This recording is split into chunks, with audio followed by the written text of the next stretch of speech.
क्या चीन और अमेरिका टकराव की तरफ बढ़ रहे हैं? दोनों मुल्कों के दरमियान जारी तिजारती जंग क्या हर्बी जंग में बदल सकती है?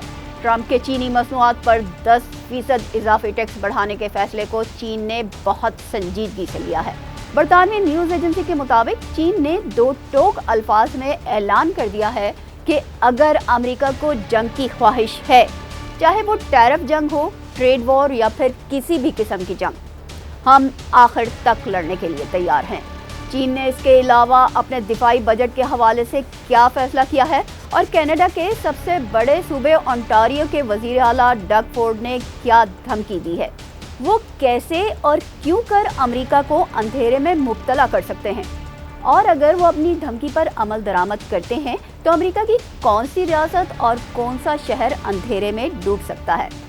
चीन और कनाडा को दी जाने वाली धमकियों के बाद ट्रंप अपनी टैरिफ पॉलिसी पर नजरसानी करेंगे या फिर अकड़ ही दिखाते रहेंगे, ये सब कुछ हम आपको बताएंगे। लेकिन उससे पहले हमारे चैनल को सब्सक्राइब कर लें और साथ ही बेल आइकन को भी प्रेस कर लें ताकि हमारी अपडेट्स आपको मिलती रहें। बरतानवी मीडिया के मुताबिक चीन ने डोनाल्ड ट्रंप के तिजारती इक़दाम के बाद सख्त बयान जारी कर दिया है। चीन का कहना है कि अमेरिका के खिलाफ हर किस्म की जंग के लिए बिल्कुल तैयार हैं।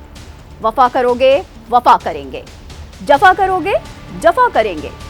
हम आदमी हैं तुम्हारे जैसे, जो तुम करोगे वो हम करेंगे। चीन का ये सख्त रद्द-ए-अमल ऐसे वक्त में सामने आया जब बीजिंग में नेशनल पीपल्स कॉन्फ्रेंस का इजलास जारी था। इस इजलास में इंतहाई अहम फैसले किए गए। फिर चीन के वजीर आज़म ने भी ऐलान किया कि रवां साल चीन दिफाई बजट में 7.2% इजाफा करेगा क्योंकि दुनिया में तेजी से तब्दीली आ रही है। वाशिंगटन के चीनी सिफारत खाने ने अमेरिका की तरफ से मंशियात के धंधे के इल्जाम पर भी सख्त रद्द-ए-अमल दिया है। सिफारत खाने की पोस्ट में ये भी कहा गया है कि अमेरिका फेंटानिल के बहाने से टैरिफ बढ़ा रहा है, जो एक कमजोर जवाब है। हकीकत ये है कि अमेरिका खेलों और खिलौनों का 75% सामान चीन से मंगवाता है।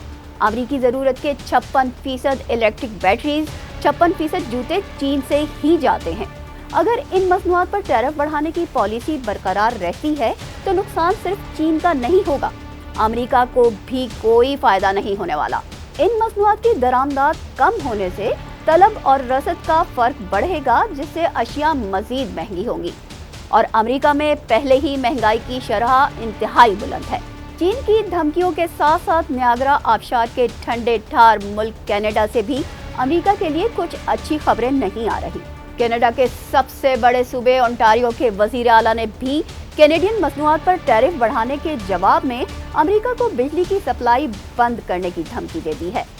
वजीर आला डग फोर्ड ने कहा है कि अगर कनाडा के खिलाफ ट्रंप की टैरिफ जंग जारी रही तो न्यूयॉर्क, मिशिगन और मिनेसोटा को बिजली की फराहमी बंद कर दी जाएगी या फिर कीमतों में इजाफा कर दिया जाएगा। ओंटारियो के वजीर आला की धमकी खतरनाक है क्योंकि इन रियासतों में लाखों शहरी कनाडा की सस्ती बिजली इस्तेमाल करते हैं। अगर ऐसा हो गया तो अमेरिका के ये अहम शहर और रियासतें अंधेरे में डूब कर रह जाएंगी, इनकी सनतें बंद हो जाएंगी। इसके अलावा अमेरिका अपनी ज़रूरत का 61% तेल कनाडा से ही हासिल करता है, 45% फल और सब्जियां भी कनाडा ही फराहम करता है, 30% वुड भी कनाडा से अमेरिका आता है। अगर तो डोनाल्ड ट्रंप अपनी टैरिफ पॉलिसी बरकरार रखते हैं तो वो अमेरिका को चीन के अलावा कनाडा जैसे दोस्त मुल्क से भी टकराने का सबब बनेंगे। बिल्कुल इसी तरह मैक्सिको, जहां से अमेरिकी सनत के लिए तारें मंगवाई जाती हैं, 30% कंप्यूटर्स भी मैक्सिको से अमेरिका पहुंचते हैं। ये सारी सूरत हाल अमेरिका के खिलाफ जाने वाली है। क्या अमेरिकी सदर ऐसी सूरत हाल में अपनी टैरिफ पॉलिसी में तब्दीली लाएंगे या फिर अपनी जिद पर कायम रहेंगे? देखते हैं।